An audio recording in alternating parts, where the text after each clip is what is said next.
Hola amigos, ¿cómo están? Hoy continuamos con la lectura de La Vuelta al Mundo en 80 días de Julio Verne. Bueno, como recordarán, la semana pasada pues leímos unos capítulos donde ya todo empieza a volverse mucho más emocionante. Pasan de subir de un tren a otro, a viajar en elefante y a rescatar a una muchacha. Oh, perdón. Ya. Y hoy vamos a continuar con tales aventuras. Recuerden que los capítulos siempre quedan guardados en mi canal de YouTube, Marianita Imaginación. Continuamos. Capítulo 14, donde Phileas Fogg desciende todo el admirable valle de Ganges sin siquiera pensar en verle. Había tenido buen éxito el atrevido rapto de Aouda, y una hora después Picaporte se estaba riendo todavía del triunfo. Sir Francis Cromarty había estrechado la mano del intrépido muchacho. Su amo le había dicho «Bien», lo cual en boca de este gentleman equivalía a una honrosa aprobación. A esto había respondido Picaporte que todo el honor de la hazaña correspondía a su amo.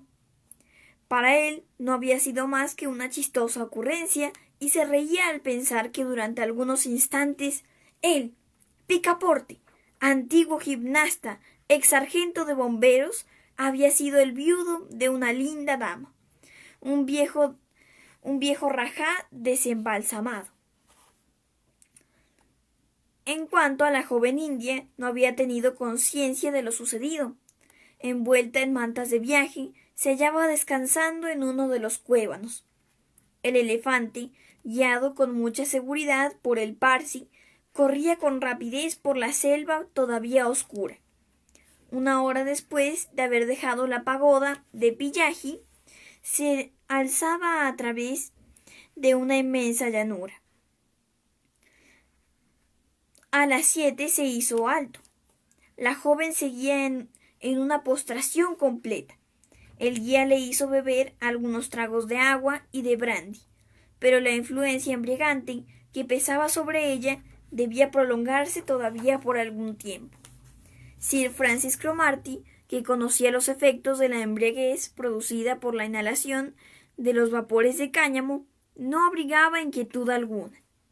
Pero si el restablecimiento de la joven india no inquietaba el ánimo del brigadier, la verdad es que no tenía igual tranquilidad al pensar en el porvenir. No vaciló, pues, en decir a Phileas Fogg si Aouda se quedaba en la India.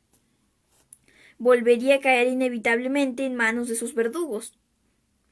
Estos energúmenos se extendían por toda la península, y ciertamente que a pesar de la policía inglesa recobrarían su víctima, fuese en Madrás, Bombay o Calcuta.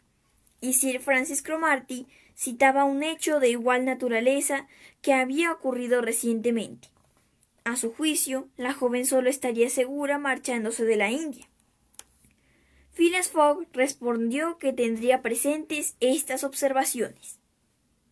Hacia las 10, el guía anunciaba la estación de Allahabad. Allí arrancaba de nuevo la interrumpida vía, cuyos trenes recorren en menos de un día y una noche una distancia que separa Allahabad de Calcuta. Phileas Fogg debía, pues, llegar a tiempo para tomar el vapor, y que partía al día siguiente, 25 de octubre, al mediodía, en dirección a Hong Kong. La joven fue repositada en un cuarto de la estación. Se encargó a Picaporte que fuese a comprar para ella algunos objetos de tocador, vestido, chal, abrigos, etc. Lo que encontrase. Su amo le habría imitado crédito. Picaporte partió al punto y corrió las calles de la población. Allahabad es la ciudad de Dios, una de las veneradas de la India, en razón de estar construida sobre la confluencia de los dos ríos sagrados, el Ganges y el Jumma, cuyas aguas atraen a los peregrinos. Sabido es, por otra parte, que según la leyenda de Ramayana, el Ganges nace en el cielo, desde donde gracias a Brahma baja hasta la tierra. Mientras hacía sus compras, Picaporte vio la ciudad, antes defendida por un fuerte magnífico que se ha convertido en prisión de Estado. Ya no hay comercio ni industria en esta población antes industrial y mercantil. Picaporte, que buscaba en vano una tienda de novedades, como si hubiera estado en el Regent Street, a algunos pasos del Farmer y Co., no halló más que un revendedor, viejo judío dificultoso, que le diese los objetos que necesitaba: un vestido de tela escocesa, un ancho mantón y un magnífico abrigo de piel de nutria. Por todo lo cual no vaciló en dar 75 libras, y luego volvió triunfante a la estación. Auda comenzaba a volver en sí. La influencia a la que la habían sometido los sacerdotes se iba disipando poco a poco, y sus hermosos ojos recobraban toda su dulzura hindú.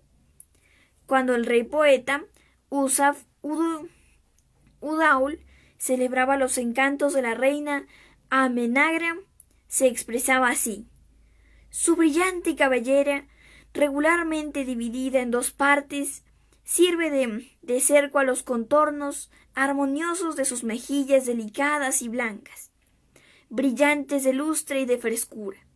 Sus cejas de ébano tienen la forma y la fuerza del arco de Kama, dios del amor, y bajo sus pestañas sedosas y en la pupila negra de sus grandes ojos límpidos nadan, como en los lagos sagrados del Himalaya, los más puros reflejos de la celeste luz.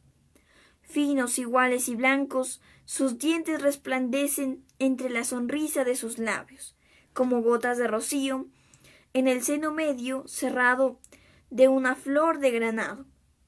Sus lindas orejas, de curvas simétricas, sus manos son rosadas, sus piececitos arqueados y tiernos como las yemas del loto, brillan con el resplandor de las más bellas perlas de Ceilán, de los más bellos diamantes de Golconda. Su delgada y flexible cintura puede abarcarse con una sola mano. Realza la elegante configuración de sus redondeadas caderas y su belleza. En la juventud que la flor ostenta sus más perfectos tesoros, y bajo los pliegues sedosos de su túnica parece haber sido moldeada en plata por la mano divina de Vishvakarma, escultor eterno. Pero sin toda esa amplificación poética, basta decir que Auda, la viuda del Rajá Bundelkund, era una hermosa joven en toda la aceptación europea de la palabra. Hablaba inglés con suma pureza, y el guía no había exagerado al afirmar que esa joven Parsi había sido transformada por la educación. El tren iba a dejar la estación de Allahabad. El Parsi estaba esperando. Mr. Fogg le pagó lo convenido sin darle un farthing más o menos. Esto asombró algo a Picaporte, que sabía todo lo que debía su amo a la adhesión del guía. El Parsi había arriesgado voluntariamente la vida en el lance de pillaje. Si más tarde los indios llegaban a saberlo, con dificultad se libraría de la venganza. Quedaba también por ventilar la cuestión de Kiouni. ¿Qué harían de un elefante que tan caro había costado? Pero Phileas Fogg había adoptado ya una solución. Parsi, dijo al guía, has sido servicial. He pagado tu servicio, pero no tu adhesión. ¿Quieres ese elefante? Es tuyo. Los ojos del guía brillaron. «Oh, es una fortuna lo que vuestro honor me concede», dijo. «Acéptalo», respondió Mr. Fogg. y aún seré deudor tuyo. Has arriesgado incluso tu vida. ¡Enhorabuena!, dijo Picaporte. Toma, amigo mío, Kiouni es animal animoso y valiente. Y yendo hacia el elefante, le ofreció algunos terrones de azúcar diciendo: «Toma, Kiouni, toma, toma». El elefante exhaló algunos gruñidos de satisfacción, y luego corrió a Picaporte por la cintura y lo levantó hasta la altura de la cabeza. Picaporte, sin asustarse, hizo una caricia al animal, que lo volvió a dejar suavemente en la tierra, y el apretón de trompa del honrado Kiouni respondió a un apretón de manos del honrado mozo. Algunos instantes después, Phileas Fogg, Sir Francis Cromarty y Picaporte instalados en un confortable vagón cuyo mejor sitio iba ocupado por Aouda. Corrían a todo vapor hacia Benarés. 80 millas separaban esta ciudad de Allahabad, las cuales se corrieron en 2 horas. Durante el trayecto, la joven recobró por entero los sentidos, quedando disipados los vapores embriagadores del Hang. Qué asombroso al encontrarse en el tren, en aquel compartimiento, vestida a la europea y en medio de viajeros completamente desconocidos. Sus compañeros la asistieron, reanimándola con algunas gotas de licor, y después el general le contó lo ocurrido. Insistió sobre la decisión de Phileas Fogg, que no había vacilado en comprometer su vida para salvarla, y sobre el desenlace de la aventura debido a la audaz imaginación de Picaporte. Mr. Fogg dejó hablar sin decir una palabra. Picaporte, avergonzado, repetía que la cosa no merecía tanto elogio.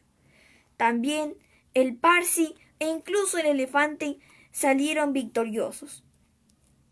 Aouda dio gracias a sus libertadores con una efusión expresada con lágrimas más que con palabras. Sus hermosos ojos, mejor que sus labios, fueron intérpretes de su reconocimiento, y después llevándola a su pensamiento a las escenas del Sully y viendo sus miradas esa tierra donde tantos peligros la amenazaban, sufrió un estremecimiento de terror. Phileas Fogg comprendió lo que pasaba en el ánimo de Aouda, y para tranquilizarla le ofreció con serenidad característica conducirla a Hong Kong, donde viviría hasta que el asunto se olvidase. Aouda aceptó la oferta con reconocimiento. Precisamente residía en Hong Kong uno de sus parientes, Parsi como ella, y uno de los principales comerciantes de la ciudad, que es completamente inglesa, aun cuando se halla en las costas de China. A las 12:30 el tren se detenía en la estación de Benarés. Las leyendas brahmánicas afirmaban que esta ciudad ocupa el sitio de la Vetusta Casi, que estaba antiguamente suspendida en el espacio entre el cenit y el nadir como la tumba de Mahoma. Pero en la época actual, más positiva, Benarés, la Atenas de la India según los orientalistas, descansaba prosaicamente en el suelo, y Picaporte pudo por un momento entrever en las casas de ladrillo y las chozas de cañizos, que le dan un aspecto absolutamente desairado, sin color local alguno. Allí debía detenerse Sir Francis Cromarty. Las tropas con las cuales tenía que reunirse estaban acampanadas a algunas millas al norte. El general se despidió de Phileas Fogg, deseándole todo el éxito posible y expresando el voto de que repitiese el viaje de un modo menos original y más provechoso. Mr. Fogg estrechó ligeramente los dedos de su compañero. Los cumplidos de Aouda fueron más afectuosos. Nunca olvidará ella lo que debía a Sir Francis Cromarty. En cuanto a Picaporte, fue honrado con un buen apretón de manos de parte del brigadier. Conmovido, le preguntó cuándo podría prestarle algún servicio. Después se separaron. Desde Benarés, la vía férrea seguía en parte del valle del Ganges. A través de los cristales del vagón y con un tiempo sereno, aparecía en el paisaje variado de Behar, montañas cubiertas de verdor, campos de cebada, maíz y trigo, ríos y estanques poblados de aligatores verdosos, aldeas bien condicionadas, selvas que aún conservaban la hoja. Algunos elefantes iban a bañarse a las aguas del río sagrado. Y también, a pesar de la estación adelantada y la temperatura ya fría, se veían cuadrillas de indios, familias, algunos más solitarios, que cumplían piadosamente con sus altas,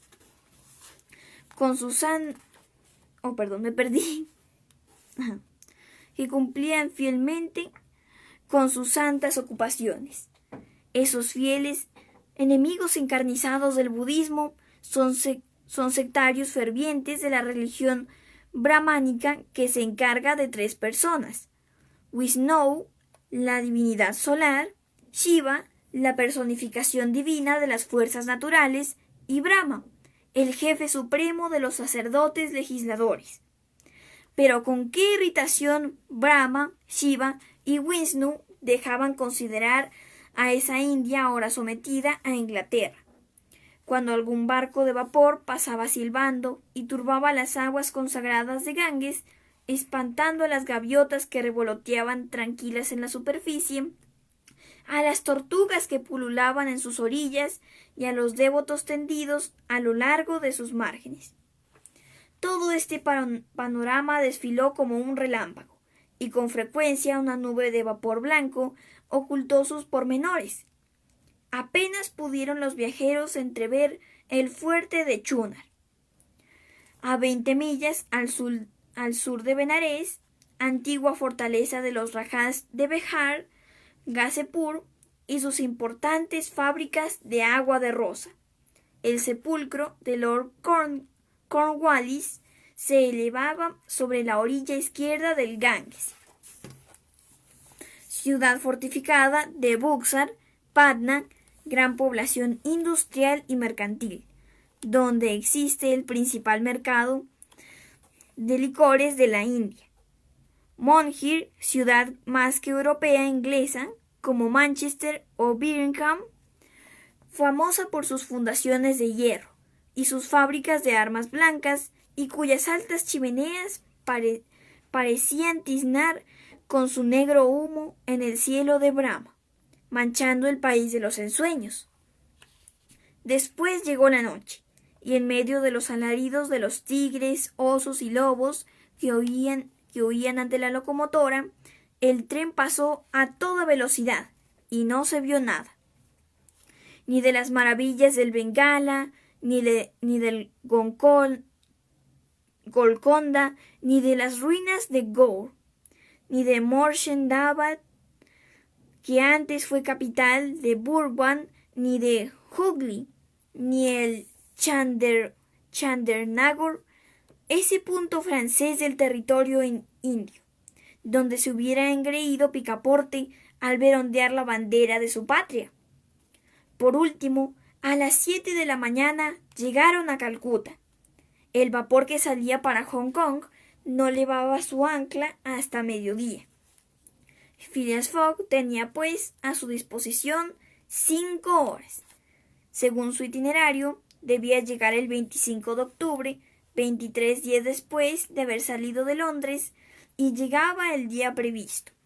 No tenía, pues, ni adelanto ni atraso. Desgraciadamente, los 2 días ganados entre Londres y Bombay quedaban partidos, del modo ya visto en la travesía de la península indostánica. Pero es de suponer que Phileas Fogg no lo sentía. Sigue el siguiente capítulo. Capítulo 15. Bueno, aquí como se darán cuenta, que a veces me confundo un poco porque algunas cosas no son tan sencillas de pronunciar. algunos lugares un poco enredados. En este libro uno aprende bastante sobre geografía, también sobre la cultura de otros lugares. Por ejemplo, pues aquí hablaron bastante sobre las culturas de prácticamente toda la India. Entonces, esta es una cosa muy interesante que tiene este libro. Seguimos.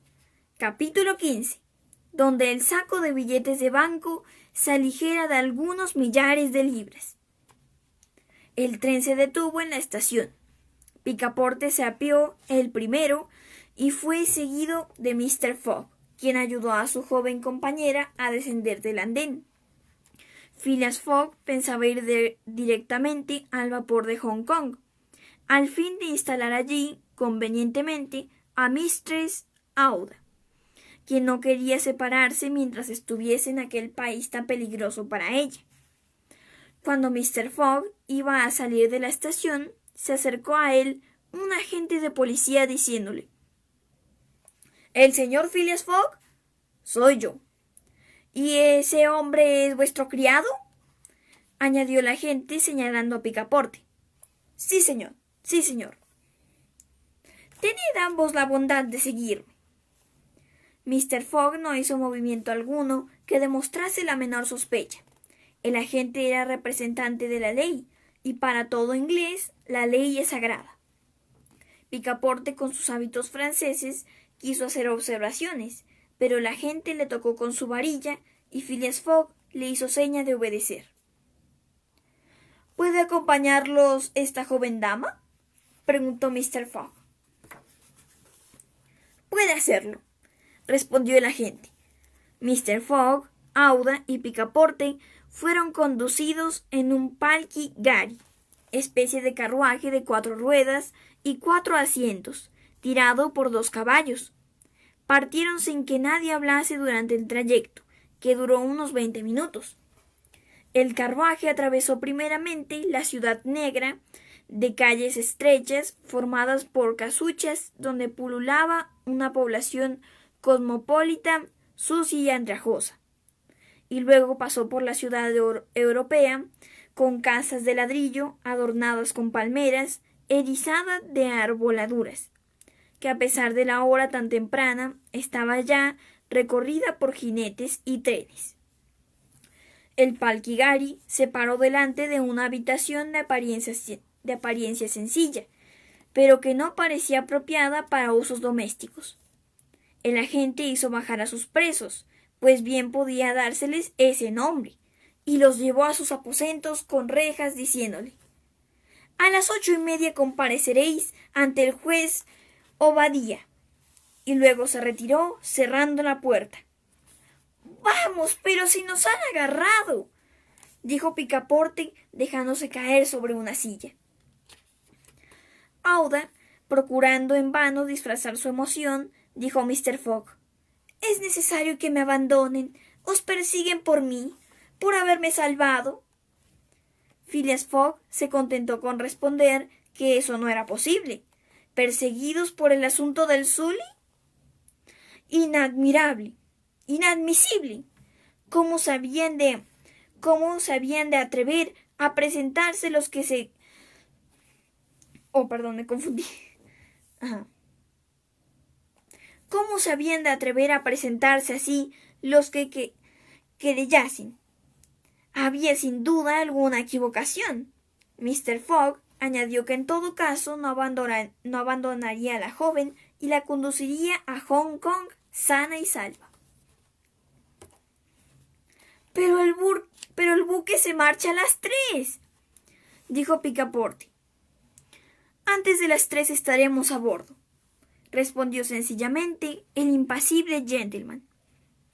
Quedó esto afirmado tan terminantemente que Picaporte se dijo para sí: «Diantre, cierto será, antes de las 2 estaremos a bordo». Pero esto no le tranquilizaba del todo. A las 8:30 la puerta del cuarto se abrió. El agente de la policía volvió a presentarse e introdujo a los presos en una habitación contigua. Era una sala de audiencia y había un público bastante numeroso, compuesto de europeos e indígenas. Mr. Fogg, Mistress Aouda y Picaporte se sentaron en un banco enfrente de los asientos reservados para el juez y el escribano. Ese juez, el juez Obadiah, no tardó en llegar, seguido del escribano. Era un señorón algo regordete. Descolgó una peluca colgada en un clavo y se la puso con presteza. «La primera causa», dijo levantando la mano a su cabeza. Sí, no es mi peluca. En efecto, señor Obadiah, es la mía», repuso el escribano. «Querido señor Oiterpuff, ¿cómo quiere que un juez pueda dictar una buena sentencia con una peluca de un escribano?» Se verificó el cambio de pelucas. Durante estos preliminares, Picaporte hervía de impaciencia, porque la aguja del reloj de la pared parecía andar terriblemente rápida. «La primera causa», repitió entonces el juez Obadiah. «¿Phileas Fogg?», dijo el escribano Oiterpuff. «Heme aquí». «¿Picaporte?» «Presente», respondió Picaporte. «Bien, hace 2 días acusados que os están espiando en todos los trenes de Bombay». «¿Pero qué? ¿De qué nos acusan?», preguntó Picaporte con viva impaciencia. «Ahora lo sabrán», respondió el juez. «Caballero», dijo entonces Mr. Fogg, soy ciudadano inglés y tengo derecho a... ¿Os han faltado al respeto?», preguntó Obadiah. «De ningún modo». «Bien, que entren los querellantes». Por orden del juez se abrió una puerta y 3 sacerdotes indios fueron introducidos por un alguacil. «¿No lo decía yo? Esos bribones son los que querían quemar a esa joven señora», dijo Picaporte. Los sacerdotes se mantuvieron de pie delante del juez y el escribano leyó en voz alta una querella de sacrilegio formulada contra el señor Phileas Fogg y su criado, acusados de haber profanado un lugar consagrado por la religión brahmánica. «¿Habéis oído?», preguntó el juez a Phileas Fogg. «Sí, señor», respondió Mr. Fogg mirando el reloj, «y lo confieso». «Ah, ¿con qué lo confesáis?». «Lo confieso, y estoy aguardando a que esos 3 sacerdotes declaren a su vez que querían hacer lo que querían hacer en la pagoda de Pillaji». Los sacerdotes se miraron. No comprendían al parecer las palabras del acusado. «Sin duda», dijo impetuosamente Picaporte. «Allí, en esa pagoda de Pillaji, ante la cual iban a matar a esta pobre señorita, su víctima». Los sacerdotes volvieron a quedar estupefactos, asombrándose profundamente el juez Obadiah. «¿Qué víctima? ¿Querían quemar a quién? ¿En medio de la ciudad de Bombay?». «¿Bombay?», dijo Picaporte. «Sin duda, no se trata de la pagoda Pillaji, sino de la pagoda de Malebar Hill en Bombay. Y como pieza de convicción, he aquí los zapatos del profanador», añadió el escribano colocando un par de ellos sobre la mesa. «¡Mis zapatos!», dijo Picaporte, quien altamente sorprendido no pudo contener esa involuntaria exclamación. Fácil es comprender lo confundidos que quedarían amo y criado. Se habían olvidado del incidente de Bombay, y este era precisamente el que los traía ante el magistrado de Calcuta. Bueno, como recuerdan esa vez que Picaporte fue a comprar unos zapatos y varias cosas, y sobre todo ropa, en Bombay, y resulta que pues por curiosidad entró a un templo al que le estaba prohibida la entrada porque no practicaba la religión pues para la que era ese templo y se metió en problemas, trataron de atraparlo. Él perdió los zapatos, perdió las medias y perdió todo lo que había encontrado. Entonces no fue de cuando rescataron a la muchacha, sino eso que ocurrió antes. En efecto, el agente Fix había comprendido todo el partido que podía sacar de ese desgraciado asunto. Atrasando su marcha 12 horas, había ido a aconsejar lo que debían hacer los sacerdotes de Malevar Hill. Les había prometido resarcimiento de prejuicios, sabiendo muy bien que el gobierno inglés se mostraba muy severo con esos delitos, y después los había hecho ir en seguimiento de los culpables. Pero a causa del tiempo empleado en dar libertad a la joven viuda, Fix y los indios llegaron a Calcuta antes que Phileas Fogg y su criado, a quienes los magistrados, prevenidos por el despacho telegráfico, debían prender al apearse del tren. Júzguese del despacho de Fix cuando supo que Phileas Fogg no había llegado a la capital. Debió creer que el ladrón, deteniéndose en una de las estaciones, se había refugiado en una de las provincias septentrionales. Durante las 24 horas, Fix estuvo al acecho de la estación, entregando a mortales inquietudes. Y qué alegría al verle aquella misma mañana bajar del vagón en compañía.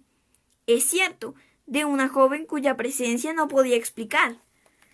Al punto, envió contra él un agente de policía y de esa manera Fogg, Picaporte y la viuda del Rajá de Bundelkund fueron conducidos ante el juez Obadiah. Y no estando Picaporte tan preocupado, hubiera visto en un rincón del pretorio al detective, que asistía al juicio con interés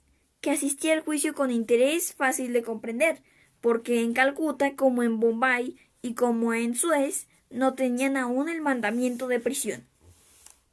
Entretanto, el juez Obadiah había tomado acta de confesión que se había escapado a Picaporte, quien hubiera dado todo lo que poseía por poder retirar sus imprudentes palabras. ¿Los hechos se confiesan?, dijo el juez. Confesados, respondió Mr. Fogg. Visto, repuso el juez, que la ley inglesa entiende proteger igual y rigurosamente todas las religiones de las poblaciones indias, estando el delito confesado por el señor Picaporte, convenido de haber profanado con sacrilego pie el pavimento de la pagoda de Malevar Hill, en Bombay, el día 20 de octubre, condena al susodicho Picaporte a 15 días de prisión y una multa de 300 libras. —¿300 libras? —dijo Picaporte, que solo se manifestó impresionado por la multa. —¡Silencio! —dijo el alguacil con áspera voz, y añadió el juez Obadiah, considerado que no está materialmente probado que haya dejado de haber connivencia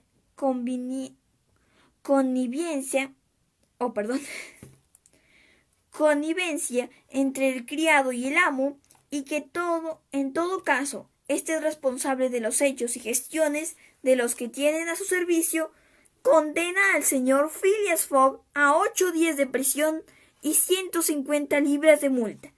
Escribano, llamad a otros. Fix, en su rincón, experimentaba una satisfacción indecible. 8 días, más de lo que necesitaba para dar tiempo a que el mandamiento llegase. Picaporte estaba atolondrado. Esta sentencia arruinaba a su amo. Una apuesta de 20.000 libras perdida, y todo por haber tenido la curiosidad de entrar en aquella pagoda. Phileas Fogg, tan dueño de sí como si la sentencia no le hubiese alcanzado, no había movido tan siquiera las cejas. Se levantó y dijo: «Ofrezco caución». «Tenéis derecho a hacerlo», respondió el juez. Fix, Sintió frío en todo el cuerpo, pero recobró su tranquilidad cuando oyó que el juez, atendida la cualidad de extranjeros de Phileas Fogg y su criado, fijaba la caución para cada uno de ellos en la enorme suma de 1000 libras.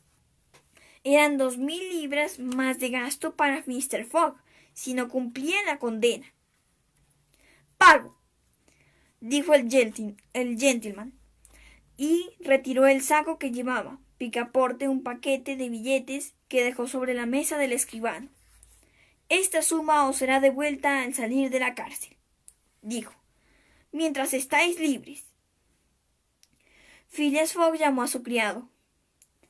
«Pero al menos que me devuelvan mis zapatos», dijo Picaporte con un movimiento de rabia. Le devolvieron sus zapatos, por supuesto. «Bien caros cuestan, más de 1000 libras cada uno, sin contar que me hacen daño». Picaporte sintió en actitud compungida a Mr. Fogg, que había ofrecido su brazo a la joven. Fix esperaba todavía que el ladrón no se decidiera a perder la suma de 2000 libras y que cumpliría sus 8 días de cárcel. Hecho pues, al andar tras de Mr. Fogg, tomó un coche, en el cual Aouda, Picaporte y él subieron enseguida. Fix corrió detrás del coche, que se detuvo en uno de los muelles. A media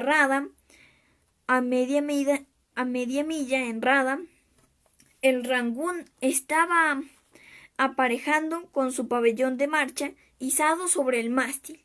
Daban las 11. Mr. Fogg llegaba pues con 1 hora de adelanto. Fix le vio pasearse y entrar en un bote con Aouda y su criado.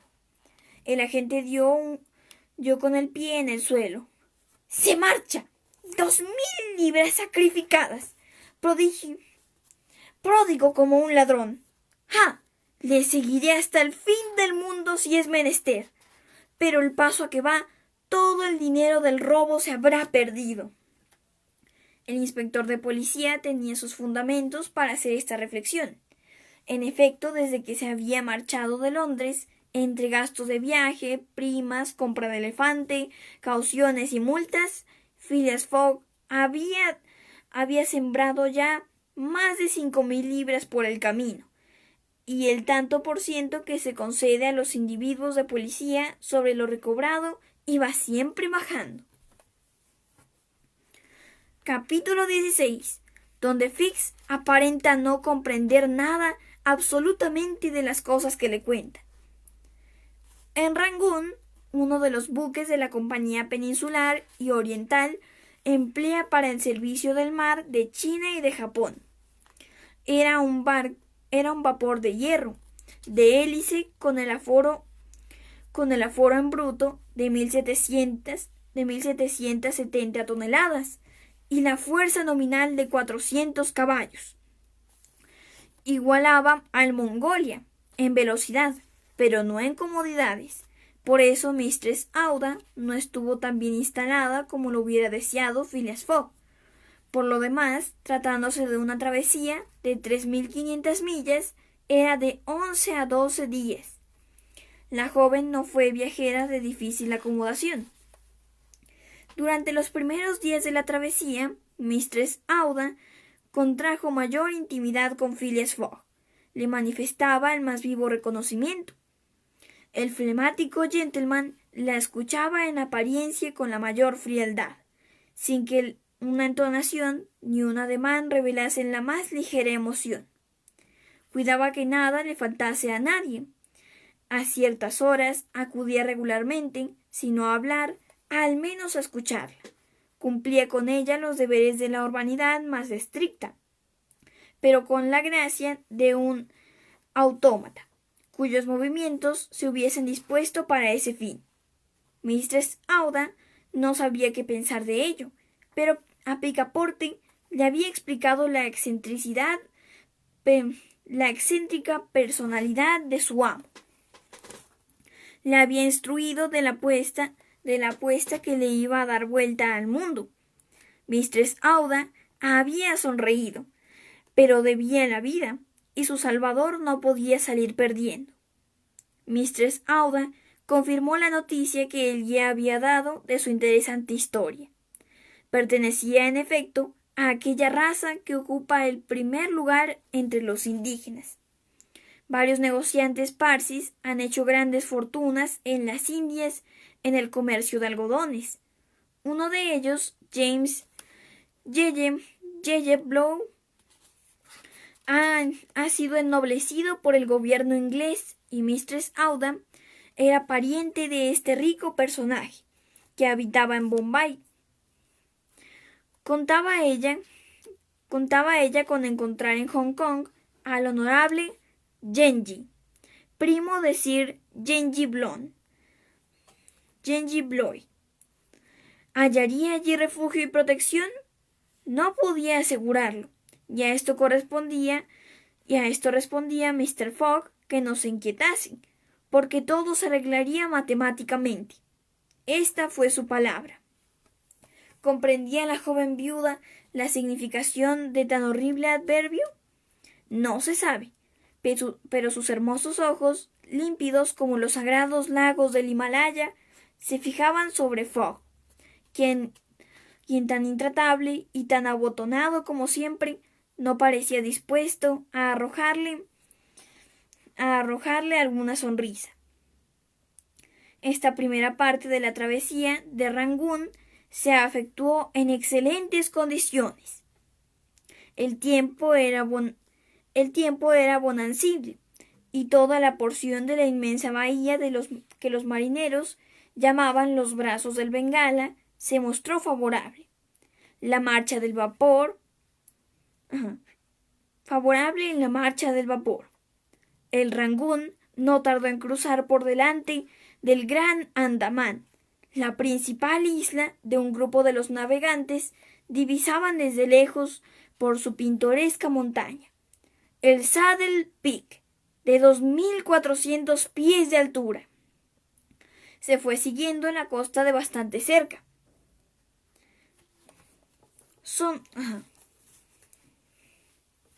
Me perdí otra vez. El desarrollo panorámico de las islas era soberbio. Inmensos bosques de palmeras asiáticas, arecas, bambúes, moscadas, tecs, mimosas gigantescas, helechos arborescentes cubrían el primer plano del país. Perfilándose atrás de los elegantes contornos de las montañas, sobre la costa pululaban a millares de esas preciosas salanganas, cuyos nidos comestibles son un manjar muy apetecido en el celeste imperio. Pero todo este espectáculo variado pasó pronto, y el Rangún se dirigió con rapidez hacia el estrecho de Malaca, que debía darle acceso a los mares de la China. ¿Qué hacía durante la travesía el inspector Fix? Tan desgraciadamente arrastrado en aquel viaje de circunnavegación. Al salir de Calcuta, después de haber perdido, que si llegaba la orden de arresto le fuese remitida a Hong Kong. Había podido embarcarse a bordo del Rangún sin haber sido visto por Picaporte, y confiaba en disimular su presencia hasta la llegada del vapor. En efecto, difícil hubiera sido explicar por qué se hallaba a bordo sin excitar las sospechas de Picaporte, que debía creerle en Bombay, pero la lógica misma de las circunstancias reanudó sus relaciones con el honrado mozo. ¿De qué modo? Vamos a verlo. Todas las esperanzas, todos los deseos del inspector de policía se concentraban ahora en un solo punto del mundo, Hong Kong, porque el vapor se detendría muy poco tiempo en Singapur. La captura debía verificarse por consiguiente en Hong Kong, porque si no, se le escaparía el ladrón sin remedio. En efecto, Hong Kong era todavía considerada tierra inglesa, pero la última. Más allá de China, el Japón y América ofrecían un refugio casi seguro a Mr. Fogg. En Hong Kong llegaba por fin el mandamiento de prisión. Fix aprendería a Fogg y lo entregaría a la policía local. No había dificultad, pero más allá de Hong Kong no bastaría un simple mandamiento de prisión, sino sería necesaria una acta de extradición. De aquí resultarían tardanzas y obstáculos de toda naturaleza si el ladrón aprovecharía para escaparse definitivamente. Si la operación no se podía verificar en Hong Kong, sería, si no probable, mucho más difícil poderla efectuar con alguna posibilidad de éxito. Por consiguiente, decía Fix para sí, durante las dilatadas horas que pasaba en el camarote, el mandamiento estará en Hong Kong. Y atrapo a mi hombre. O no estará, y será necesario retrasar su viaje a toda costa. Tras fallar en Bombay y en Calcuta, si no doy el golpe en Hong Kong, pierdo mi reputación. Cueste lo que cueste, es necesario triunfar. Pero, ¿qué medio emplearé para retardar, si fuese necesario, la partida de ese tipo Fogg? En último resultado, Fix estaba decidido a revelárselo todo a Picaporte, dándole a conocer el amo a quien servía y del cual no necesariamente era cómplice. Picaporte, con esta revelación, debía creerse comprometido, y entonces se pondría de parte de Fix, pero este era un medio aventurado, que sólo podía emplearse a falta de otro. Una sola palabra dicha por Picaporte a su amo hubiera bastado para comprometer irrevocablemente el negocio. El inspector de policía se hallaba, pues, muy apurado, cuando la presencia de Aouda a bordo del Rangoon, en compañía de Phileas Fogg, le abrió nuevas expectativas. ¿Quién era aquella muchacha? ¿Qué concurso de circunstancias la habían convertido en compañera de Fogg? El encuentro había tenido lugar, evidentemente, entre Bombay y Calcuta. ¿Era él acaso quien había reunido a Phileas Fogg con la joven viajera? Ese viaje, a través de la India, por el contrario, había sido emprendido con el fin de reunirse con tan linda persona, porque era lindísima. Bien, lo había podido comprobar Fix en la sala de audiencia del Tribunal de Calcuta. Fácil es comprender cuán caviloso debía estar el agente, ocurriéndole la idea de algún rapto criminal. Sí, eso debía ser. Este pensamiento se incrustó en el cerebro de Fix, reconociendo todo el partido que de esta circunstancia podía sacar. Fuese no casada la joven, había rapto, y era posible suscitar en Hong Kong tales dificultades al raptor, que no pudiera salir de ellas a fuerza de dinero. Pero no había que guardar la llegada del Rangoon a Hong Kong. Ese Fogg tenía la detestable costumbre de saltar de un buque a otro, y antes de la denuncia se establece podía estar lejos. Lo que importaba era prevenir a las autoridades inglesas y señalar el paso del Rangoon antes del desembarque. Nada era más fácil, puesto que el vapor hacía escala en Singapur, y esta ciudad se hallaba enlazada con la costa de China por un alambre telegráfico. Sin embargo, antes de obrar, y con el fin de proceder con más seguridad, resolvió Fix interrogar a Picaporte. Sabía que no era muy difícil hacerle hablar, y se decidió a romper el disimulo que hasta entonces había guardado. Pero no había tiempo que perder, porque era 31 de octubre, y al día siguiente debía el Rangoon hacer escala en Singapur. Saliendo, pues, aquel día de su camarote, Fix salió al puente con intento de salir al reencuentro de Picaporte con señales de mayor sorpresa. Picaporte se estaba paseando cuando el inspector corrió hacia él, exclamando: «¡Oh! ¿Usted en el Rangoon? ¿El señor Fix a bordo?», respondió Picaporte, absolutamente sorprendido de reconocer a su compañero. Travesía del Mongolia. «¿Cómo? ¿Os dejo en Bombay y os encuentro de camino de Hong Kong?», ¿Entonces también está dando usted la vuelta al mundo? No, dijo Fix, y pienso detenerme en Hong Kong, al menos durante unos días. Ah, dijo Picaporte, que estuvo un momento de asombro. ¿Y cómo no se ha visto desde la salida de Calcuta? Cierto malestar, un poco de mareo. He guardado cama en mi camarote. El Golfo de Bengala no me sienta bien. ¿Y vuestro amo? Oh, tan puntual con su itinerario. Ni un día de retraso. Ah, señor Fix, no lo sabe, pero también está con nosotros una señorita. ¿Una señorita? Respondió el agente, que aparentaba no comprender lo que su interlocutor quería decir. Pero Picaporte le puso pronto al corriente de la historia. Refirió el incidente de la pagoda de Bombay, la adquisición del elefante al precio de 2000 libras, el suceso del Sully, el rapto de Aouda, la sentencia del tribunal de Calcuta, la libertad bajo caución.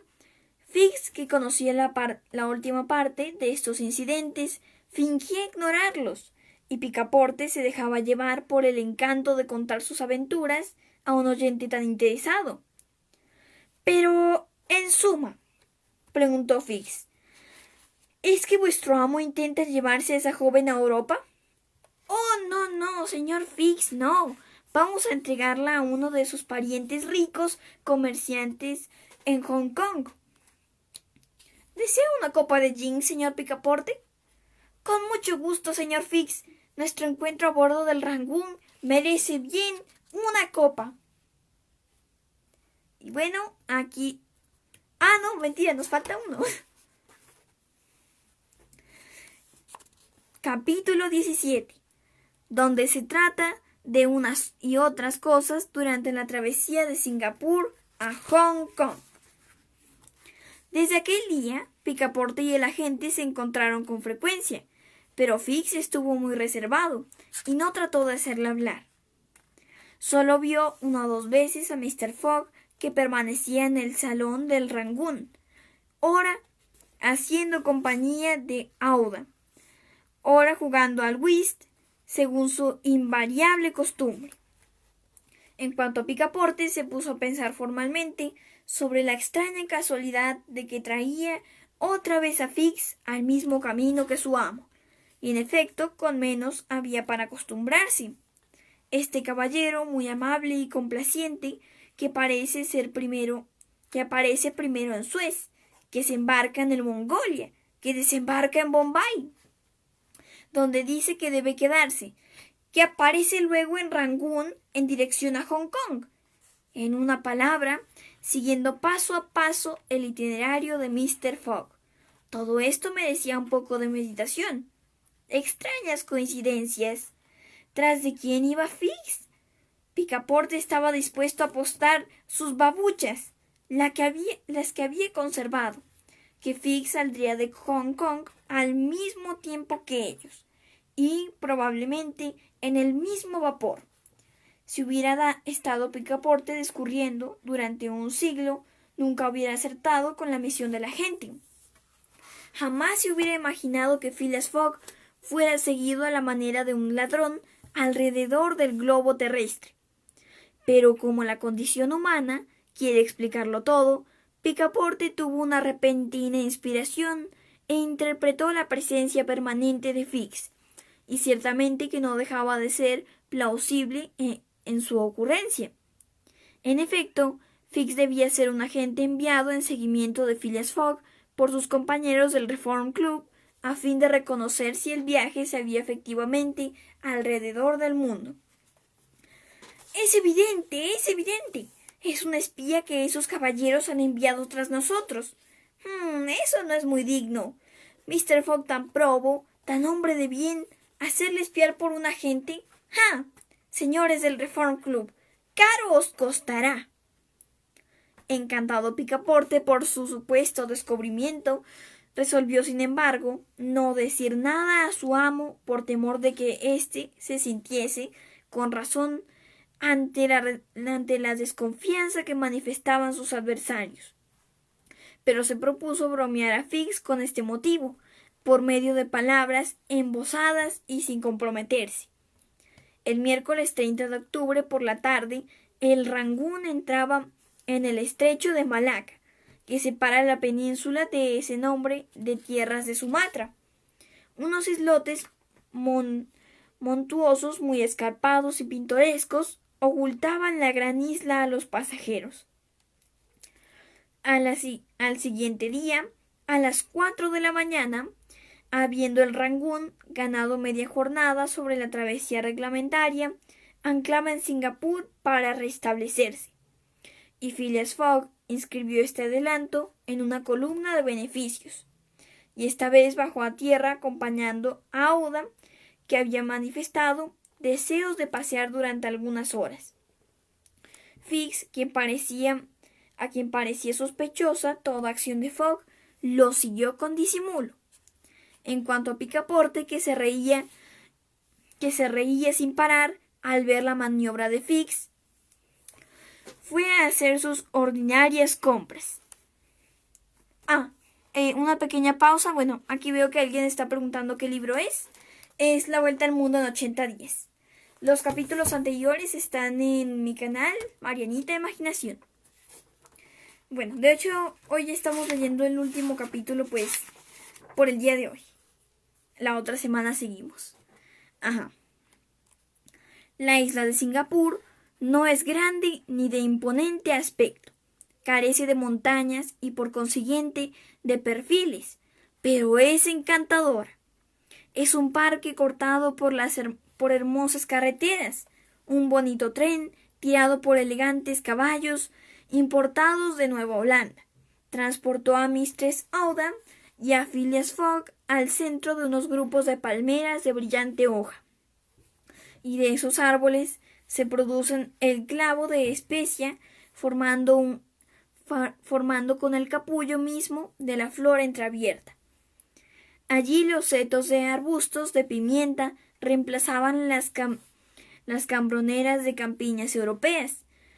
Los aguteros de los grandes helechos, con su soberbio follaje, variaban el aspecto de aquella región tropical. Los árboles de moscada, con sus barnizadas hojas, saturaban el aire con penetrantes y deliciosos perfumes. Los monos en tropeles, que ostentaban su viveza y sus muecas, no faltaban en los bosques, ni los tigres en los juncales, a quienes se asombre de que en esta pequeña isla no hayan sido destruidos, tan terribles y vistos como simples carnívoros, les corresponderemos que vienen de Malaca, atravesando el estrecho a nado. Después de haber recorrido la campiña durante 2 horas, Mistress Aouda y su compañero volvieron a la extensa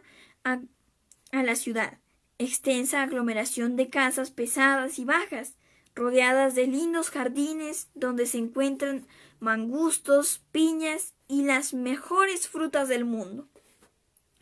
A las 10 volvían al vapor, seguidos por el inspector, que también había tenido que hacer gasto de coche.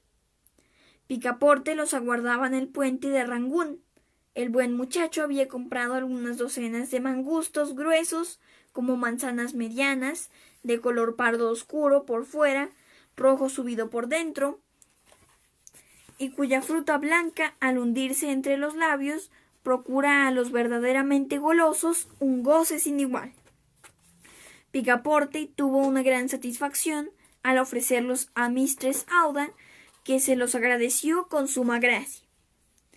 A las 11, el Rangoon, después de haberse abastecido de carbón, soltaba ya sus amarras, y algunas horas más tarde los pasajeros perdían de vista las altas montañas de Malaca, cuyas selvas abrigaban los más hermosos tigres de la tierra. Singapur dista 1.300 millas de Hong Kong, pequeño territorio inglés desprendido de la costa de China. Phileas Fogg tenía interés en recorrerlas en 6 días, a fin de tomar en Hong Kong el vapor que partía el 6 de noviembre para Yokoyama, uno de los principales puertos de Japón. El Rangoon iba muy cargado.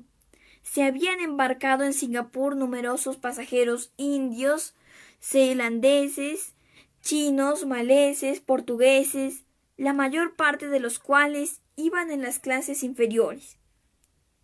El tiempo, bastante bello hasta entonces, cambió por el último cuarto de luna.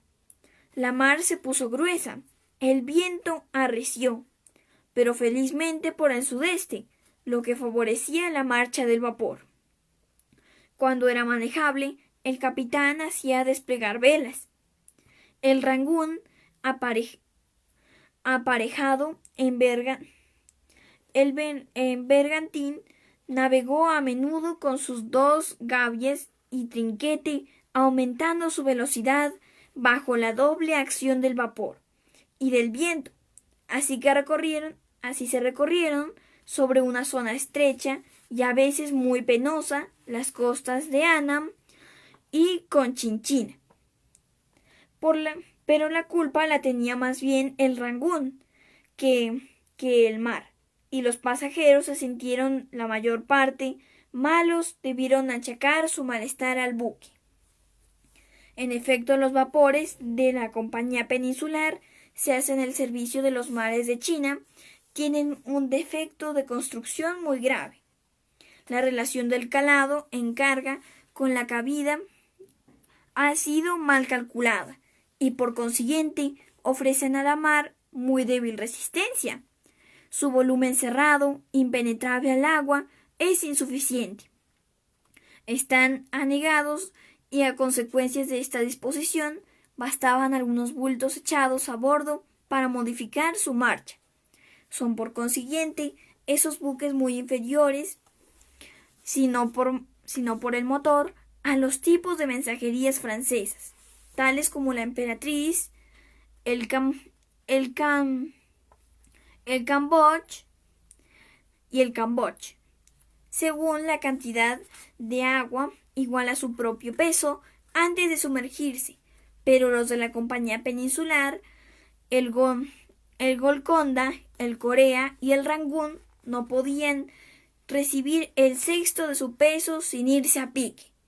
Convenía pues tomar grandes precauciones durante el mal tiempo.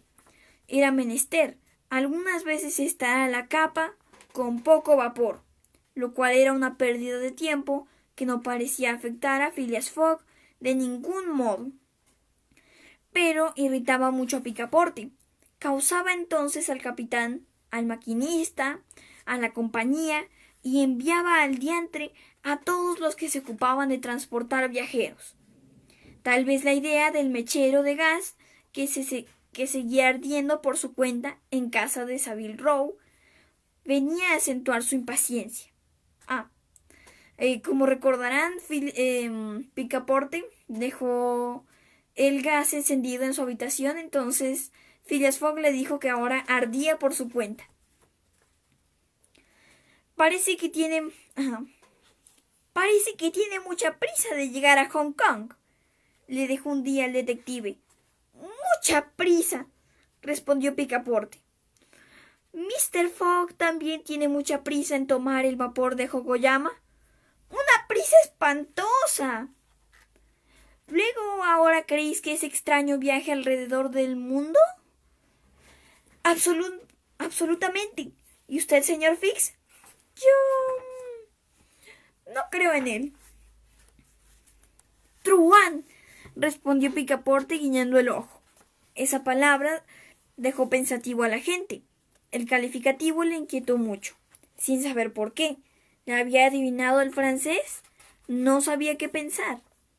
¿Cómo podía Picaporte haber descubierto su condición de detective, cuyo secreto nadie podía ser sabido? Sin embargo, al hablarle así, Picaporte lo había hecho con segunda intención. Aconteció también, el buen muchacho se propasó aún más otro día sin poder contener su lengua. Vamos, señor Fix, preguntó su compañero con malicia.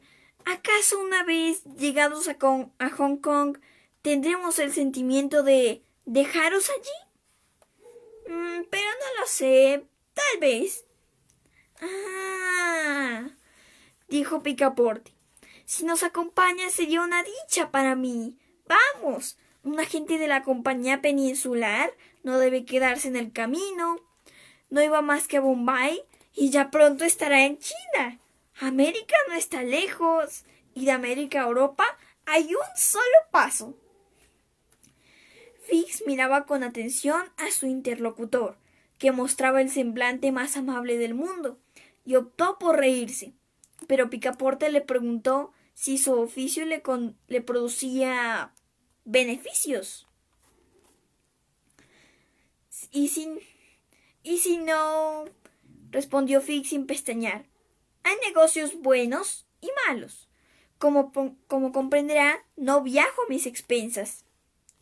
Ah, en cuanto a eso estoy muy seguro de ello, respondió Picaporte riéndose.